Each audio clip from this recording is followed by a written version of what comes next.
You know that feeling, right, when you're talking to a chatbot and it's actually helpful? Like you're connecting with something smart. And then there are the other times where it feels like you're just typing into a brick wall. So today, we're going to dig into the secret sauce that separates a great AI conversation from one that just makes you want to scream.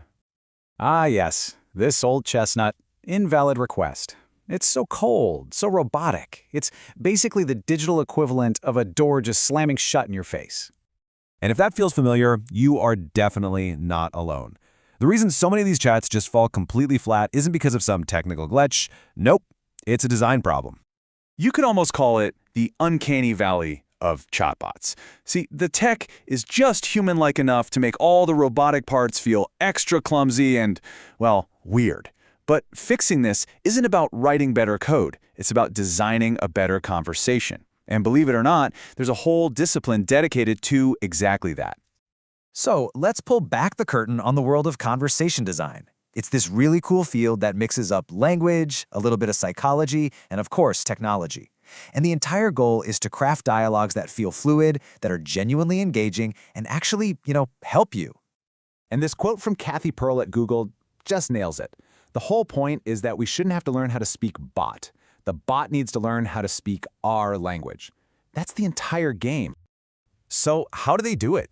How do you make a piece of software feel less like a machine? Well, it all starts by intentionally designing a personality, what the pros call a persona.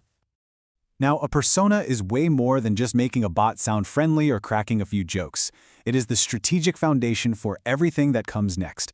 A consistent personality builds trust. It makes the whole interaction feel predictable and reliable, not random and jarring. Okay, so let's get into the nuts and bolts. How do designers actually build a digital personality from the ground up? It's a really methodical process, not just guesswork.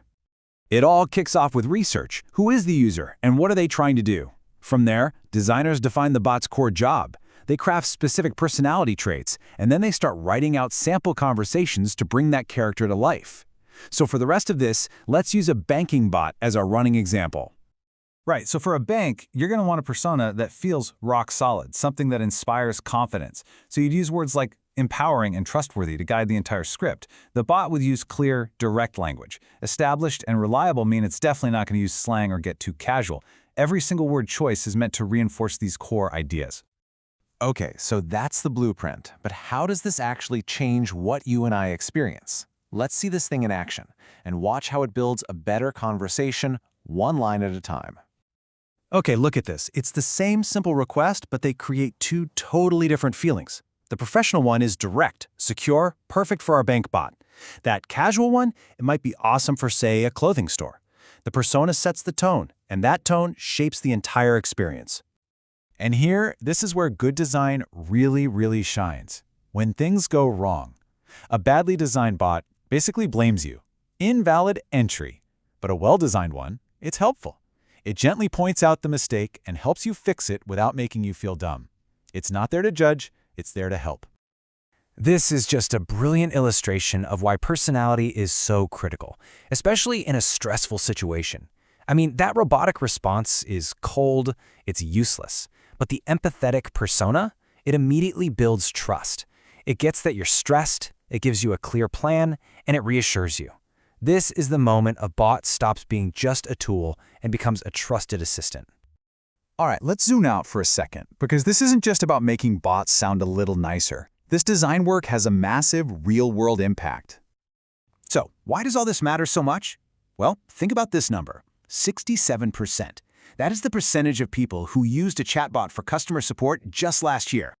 So when almost 2/3 of your customers are talking to a bot, that experience isn't a nice-to-have anymore, it's absolutely essential. We're talking about building trust, making things clear, and cutting down on frustration. All of that directly impacts whether someone walks away feeling helped or completely ignored. So let's do a quick recap of the big takeaways here. First, a bot's personality can't be an accident. It has to be designed with purpose. Second, that personality needs to shift its tone to match your situation. Third, consistency is everything. That's how you build trust. And finally, great design proves its worth by helping you recover from mistakes gracefully. And all of this leaves us with a really fascinating question to think about. As these digital personalities get more sophisticated, more human-like, they're becoming a bigger and bigger part of our daily lives. So what does that mean for how we're going to work and shop and just communicate in the future? It's a future that's literally being designed one conversation at a time.